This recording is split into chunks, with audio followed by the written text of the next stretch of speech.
Pernahkah kalian mendengar bahwa Tasikmalaya dulunya bernama Sukapura? Wilayah ini bukan hanya kaya akan budaya, tetapi juga menyimpan sejarah perjuangan melawan penjajahan.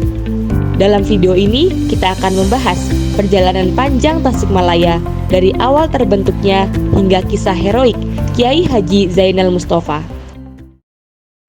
Tasikmalaya awalnya merupakan bagian dari Kerajaan Galuh pada masa klasik Hindu-Buddha di Nusantara.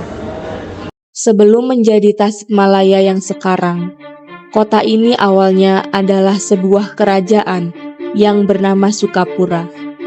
Wilayah Sukapura didirikan oleh Sultan Agung Hanyangkrakusuma dari Kesultanan Mataram pada tahun 1632. Sultan Agung menunjuk Raden Ngabehi Wirawangsa atau dikenal dengan Wiradadaha I sebagai Bupati pertama Sukapura.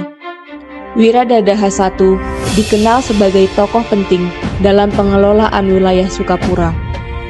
Ia berhasil mengorganisasi pemerintahan, memperkuat sistem pertanian, dan menjaga stabilitas wilayah. Beliau juga mendirikan sistem pemerintahan lokal yang menjadi cikal bakal struktur administratif di Sukapura dan wilayah Tasikmalaya modern. Pada tahun 1913, Kabupaten Sukapura berganti nama menjadi Kabupaten Tasikmalaya. Di tengah dinamika sejarahnya, Tasikmalaya melahirkan banyak tokoh besar. Salah satunya adalah Kiai Haji Zainal Mustafa. Kiai Haji Zainal Mustafa adalah seorang ulama sekaligus pejuang asal Tasikmalaya, Jawa Barat. Peran Kiai Haji Zainal Mustafa pada masa sebelum kemerdekaan adalah menginisiasi dan menggelorakan perlawanan melawan penjajah Jepang.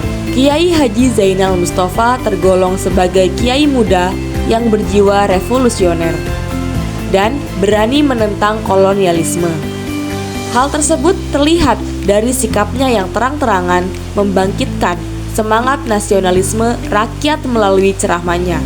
Sikap inilah yang kemudian mengakibatkan Kiai Haji Zainal Mustafa dan beberapa ulama lainnya ditangkap aparat kolonial pada 17 November 1941.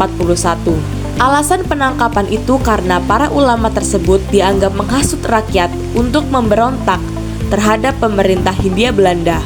Sekitar setahun kemudian, tepatnya Maret 1942, Kiai Haji Zainal Mustafa dibebaskan. Pemerintah Dai Nippon berharap pembebasan Kiai Haji Zainal Mustafa dari penjara akan membuat sang kiai membantu mereka selama di Indonesia. Akan tetapi, beliau tidak merespon keinginan Jepang tersebut. Perlawanan Kiai Haji Zainal Mustafa terhadap pemerintah penduduk Jepang di Indonesia mencapai puncaknya ketika kebijakan Seikere diwajibkan. Kiai Haji Zainal Mustafa dan para santrinya tidak sudi membungkukkan diri ke arah matahari terbit. 25 Februari 1944, tepat hari Jumat, ketika sedang menyampaikan khutbah, Kiai Haji Zainal Mustafa dipanggil oleh 4 opsir Jepang. Mereka mendesak Kiai Haji Zainal Mustafa untuk menghadap perwakilan pemerintah Jepang di Tasikmalaya. Arogansi para opsir Jepang itu memantik emosi para santri, sehingga memicu pecahnya kericuhan yang disebut peristiwa Singaparna.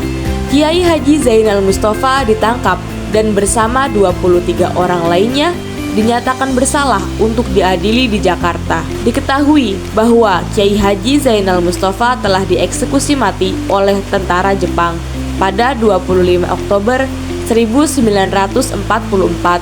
Pemerintah Republik Indonesia menetapkan Kiai Haji Zainal Mustafa sebagai pahlawan nasional pada 6 November 1972.